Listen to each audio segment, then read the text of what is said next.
Halo Sobat Ipot semuanya, bertemu kembali di modul Investment 101. Bersama saya Andrian Alamsyah, investment spesialis Indo Premier Sekuritas. Di modul ini kita akan membahas mengupas tuntas segala hal tentang investasi tentunya. Nah, di sesi ini kita akan ngomongin yang namanya profil risiko.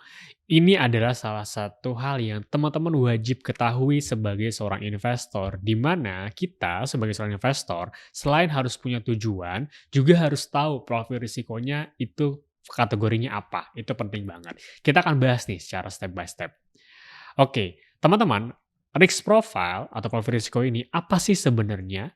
Ini adalah indikator ya untuk mengetahui batas risiko yang dapat diterima oleh seseorang dalam hal ini investor dalam hal mengambil keputusan nantinya. Ya, jadi setiap orang pasti akan berbeda-beda mengenai dengan risk profile-nya karena punya batas risiko yang dapat toleransi tersebut itu pasti berbeda-beda juga angkanya. Maka penting banget kita harus ketahui batas kita itu ada di mana sih dalam kategori apa.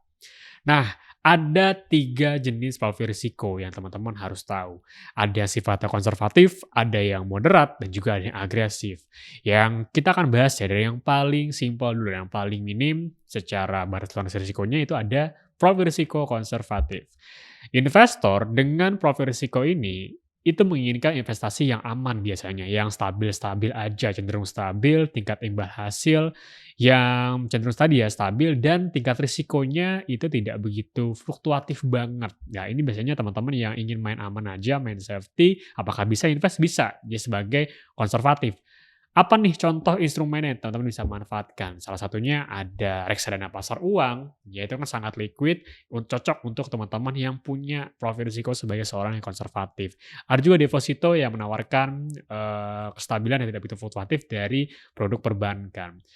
Nah, berikutnya kita next step lagi sedikit, agak sedikit tinggi nih toleransi risikonya, yaitu adalah profil risiko moderat. Biasanya untuk profil risiko moderat ini tujuan keuangan udah mulai jangka menengah dan udah siap juga dengan tingkat return yang sudah fluktuatif, namun tidak begitu signifikan banget. Tetapi masih tidak terlalu panik lah ya, tidak terlalu berani juga nanti untuk mengambil risiko yang begitu dalam.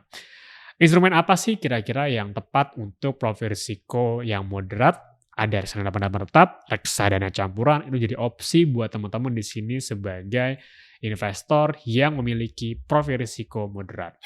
Next, yang paling tinggi yaitu adalah profil risiko agresif, di mana investor tipe ini sudah sangat-sangat siap nih jikalau nanti investasinya itu sudah mengalami penurunan yang cukup jauh karena risiko sudah sangat besar teman-teman. Harus diketahui ya, di balik keuntungan yang tinggi itu juga ada risiko besar yang mengikutinya. Dan jika teman-teman mengejar keuntungan yang tinggi sudah masuk kategori agresif, maka teman-teman juga harus siap akan risiko yang besar juga yang akan mengikuti teman-teman semua. Instrumen apa yang masuk kategori profil risiko yang agresif? Jelas, instrumen yang paling bisa menawarkan imbal hasil paling tinggi yaitu saham atau reksadana saham itu sendiri.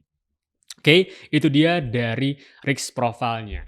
Next, saya mau bahas juga terkait dengan profil dari teman-teman semua, profil investasinya nih. Karena kita tahu ya bahwa setiap orang punya juga preferensi berbeda-beda. Ada yang sukanya mungkin investasi dalam jangka waktu yang panjang, ada yang jangka pendek, atau kita simply aja di sini ada yang menjadi seorang trader, ada juga yang menjadi seorang investor.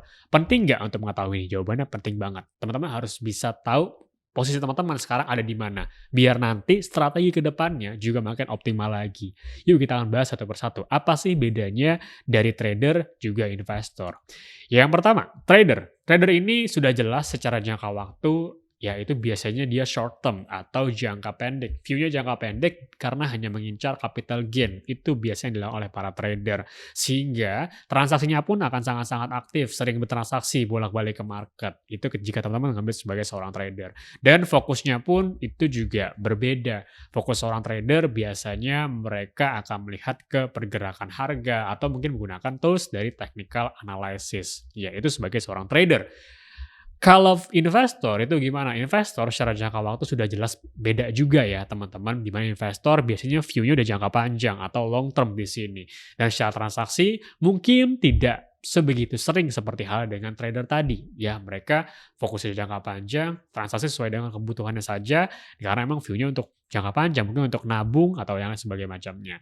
Dan biasanya investor fokusnya pun juga akan sedikit berbeda. Kalau tadi trader fokusnya terhadap pergerakan harga yang terupdate, yang melihat dari price movement-nya, candlestick, menggunakan technical analysis.